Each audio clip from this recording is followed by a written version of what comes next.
Resolution 6825, resolution approving a contract agreement with the Columbus Council on World Affairs for Cultural Fluency Training in the amount of $102,000. Commissioners, recognizing the growing communities of Franklin County's residents and barriers many of them face in accessing public services, this resolution highlights cultural fluency as a critical tool for staff to understand and interact effectively with people with varying culture backgrounds, continuing to serve the residents in Franklin County. Cultural fluency training leads to improved outcomes for residents by ensuring services that are culturally relevant, responsive, and delivered with sensitivity and respect as it relates to understanding public services practices and resources. Patrick Terrion, President and CEO of Columbus Council on World Affairs, is here to answer any questions that you may have. Pending any questions, I respectfully request your approval on this resolution.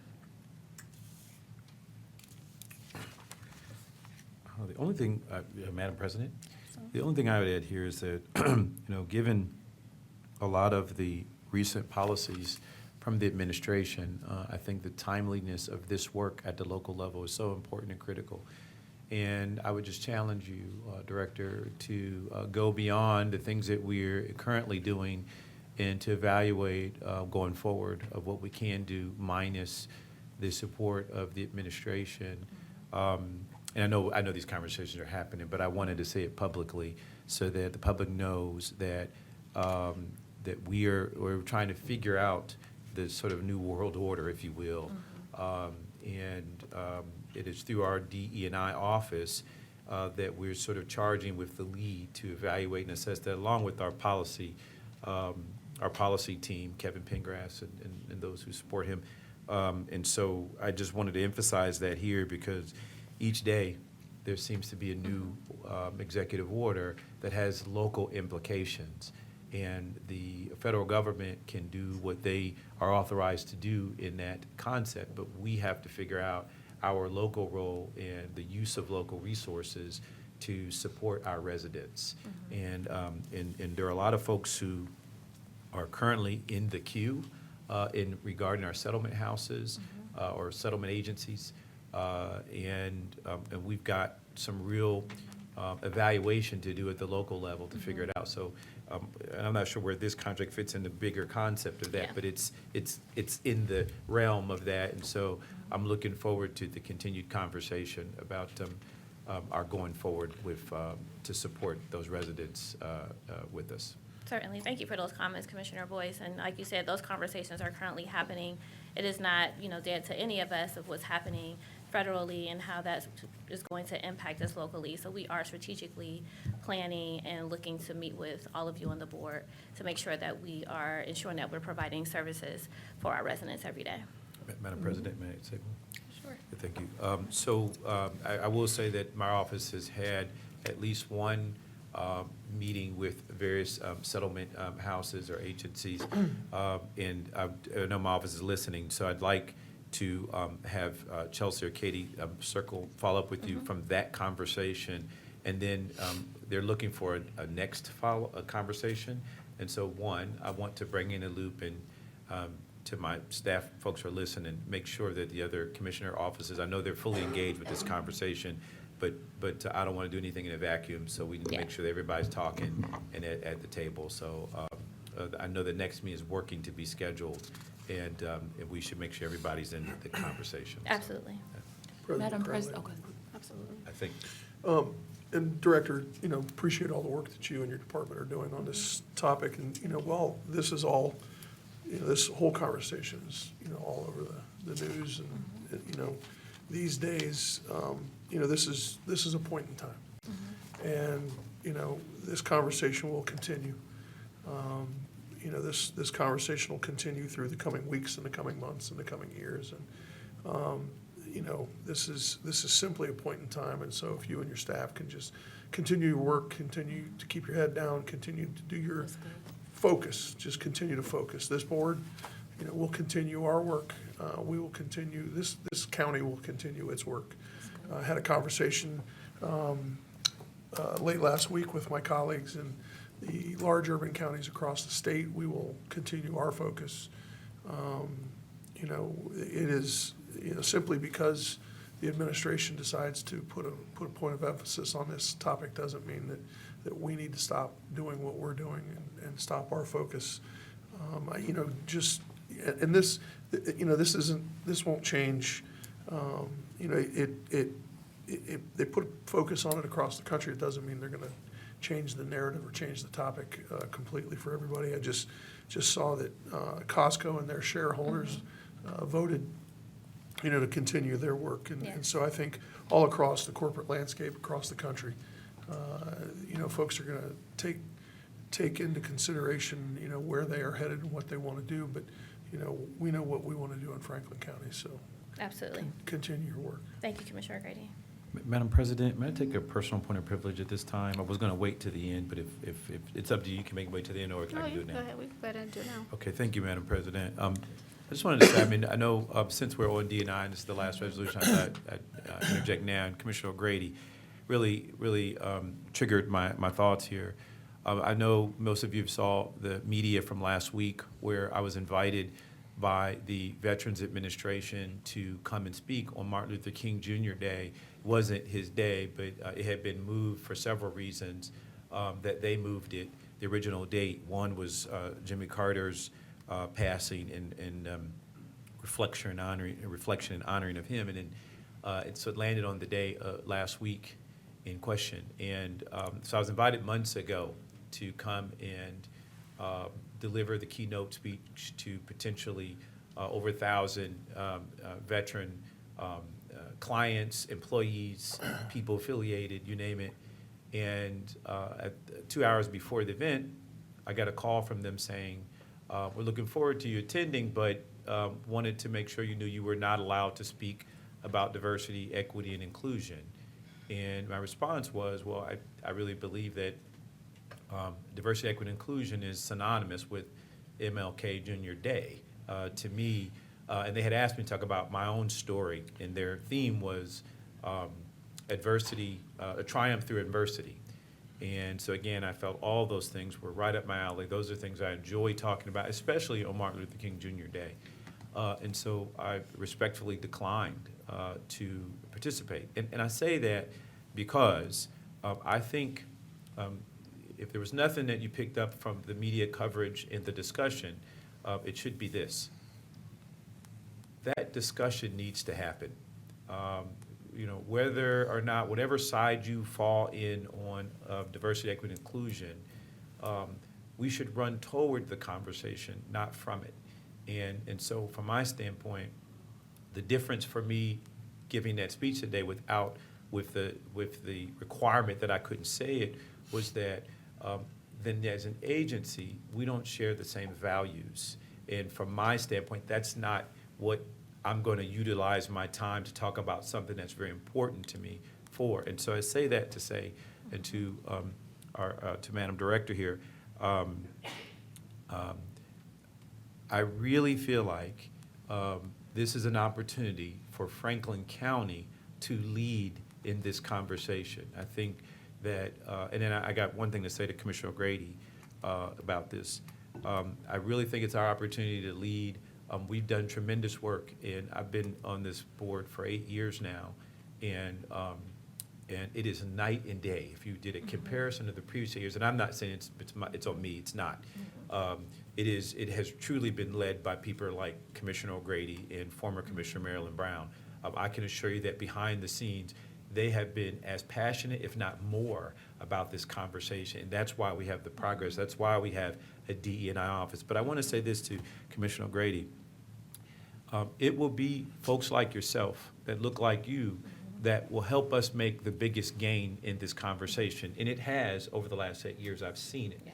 When you know, I think there's an expectation from folks like Commissioner Crawley and I, whether it's women perspective or issues or African American perspective issues.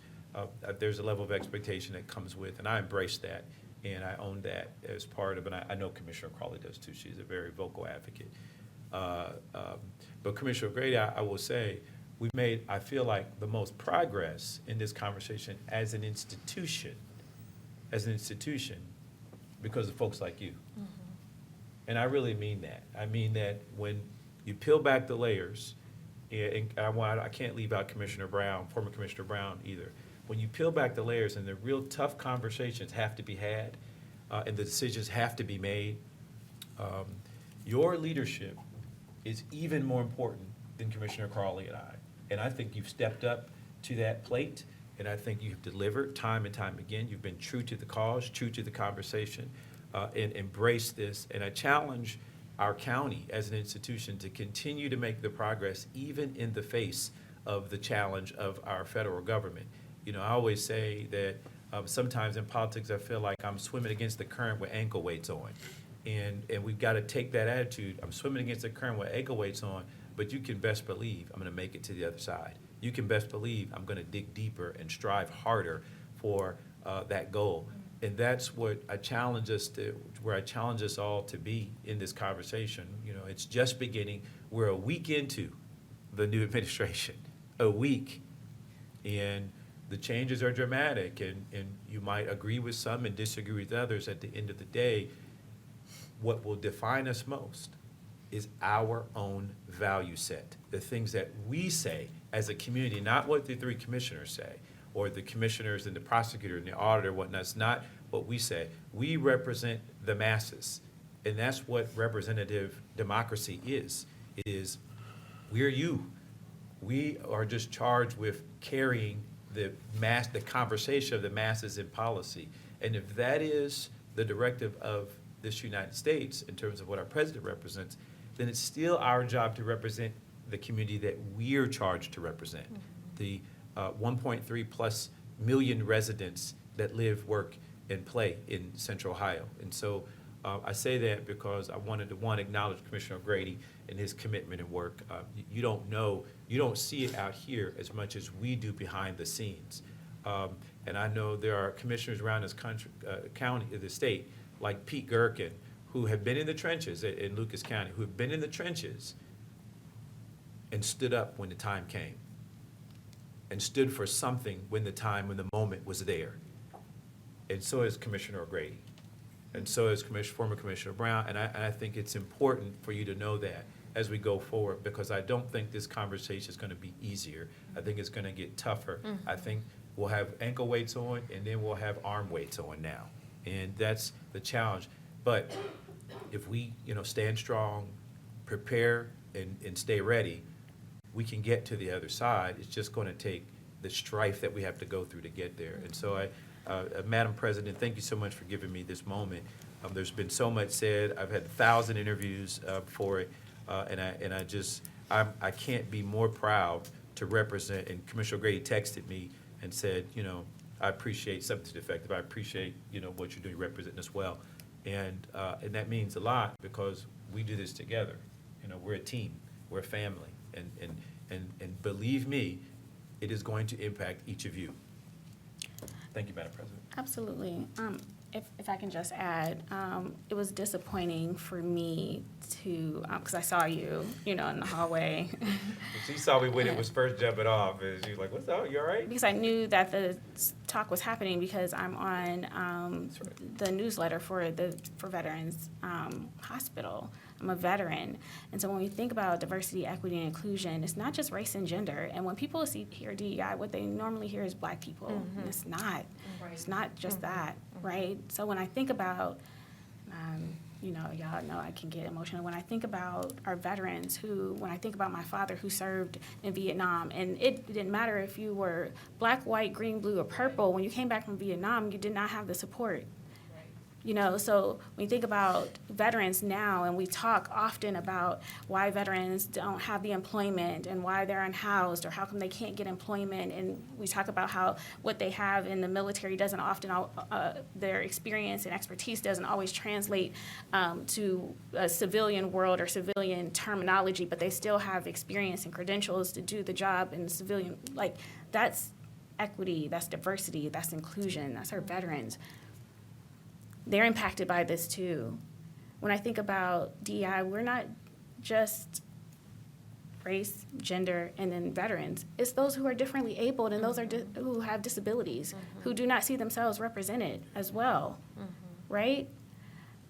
We want to have everyone feel like Franklin County is a place, truly a place that you can live, work, and raise a family, that you can thrive and survive, that you can have opportunity, and that it won't be taken away because of some boogeyman, right?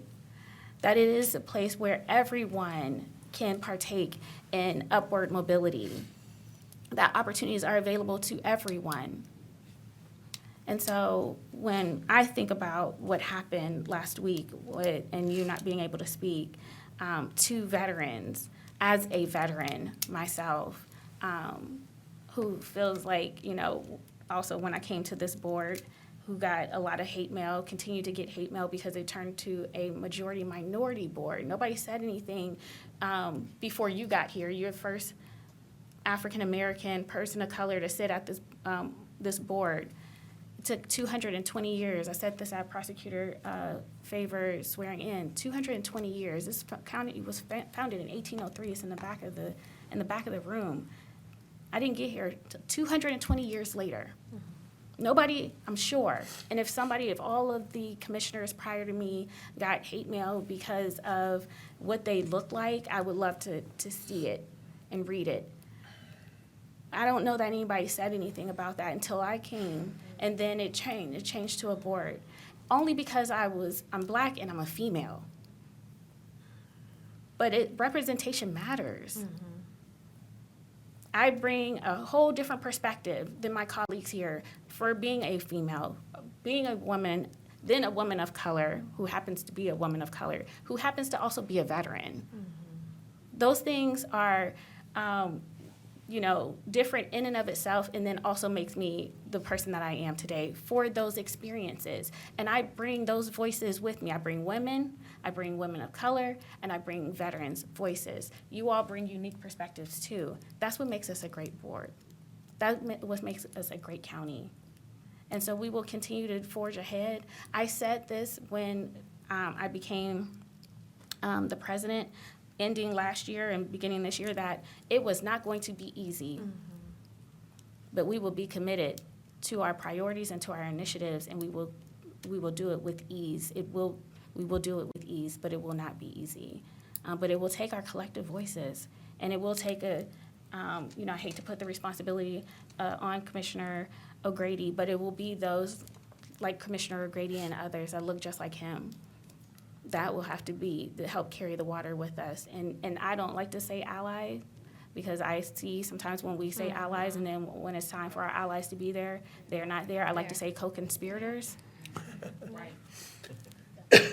That's people take an active, affirmative step for change and to speak up. Audre Lorde said, "When I dare to be powerful, to use my voice in the service of my vision, it becomes less and less important whether I am afraid." And I know these are trying times, and I know some of us can be fearful of what's ahead. But when we dare to be powerful and when we use our collective voice, we do not have to be afraid. Mm-hmm. And so thank you. I get to serve at the pleasure of all the residents who supported me and those who did not. And I take it as an honor to be here at this board in this moment, because this is not by happenstance. Mm-hmm. We are here for this moment, called for this moment to use our voices today, and we will do that. And so thank you for taking a point of personal privilege. Thank you for all that you are doing, Director. Mm-hmm. I know it's not easy. Yeah. But Thank you for your support. Absolutely. Yeah. Okay. If there are no further comments or questions, move for adoption of 68-25. Second. Moved and seconded voting. Commissioner Boyce? Yes. Commissioner O'Grady? Yes. Commissioner Crawley? Yes. Resolution 6825 has been adopted. Thank you.